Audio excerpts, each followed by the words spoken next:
A word or two now about why this dynamic modelling approach is actually necessary in today's world. We start by recognising that any enterprise is what we call a designed system. Someone or some team has actually figured out how to make things work. They may have done it intentionally, or it may have been put together intuitively.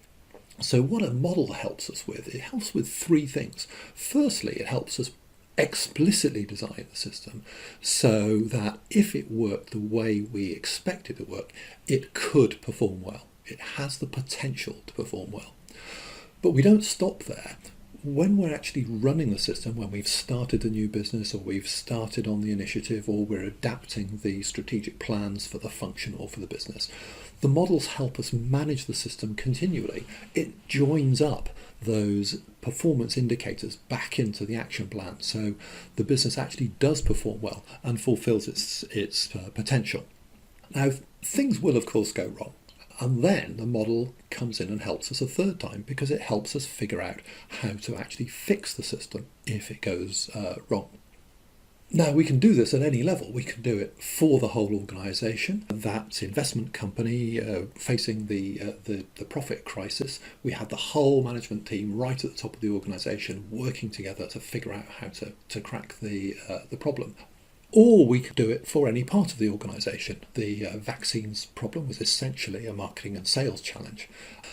We can use the models, though, for two purposes at either of those levels. We can use it to tackle one-off issues. So both the investment company's profit crisis and the vaccines competitor threat were examples of one-off issues. It could be to do with fixing problems or dealing with threats, or it could be about taking opportunities, entering new markets, launching new products, or implementing initiatives, maybe some kind of strategic change that we're going to run through the business. Or we can use it to develop and manage a continuing long-term plan. So a product launch there, that would become the continuing long-term plan for that product. And it will continue to be useful for as long as that product is being sold into the marketplace. The reason these models work is that they capture explicitly on the screen some critical things. The first of which is that key factors in these models accumulate over long periods of time. We're thinking about things like customer numbers or staffing or product range changes or investments in capacity that change over long periods of time. They capture all of the interdependencies in the system.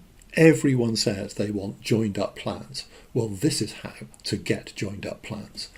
And when you do the joining up, what you discover is that there's feedback going on. You've got reinforcing feedback, driving growth or driving collapse in your business. Or you've got feedback mechanisms that stop you making progress. And the models also capture the thresholds that cause tipping points in the real world. And lastly, these models can and should, where relevant, include intangible factors, things like reputation, things like staff motivation and skills, all of which are pretty tough to do in spreadsheet models.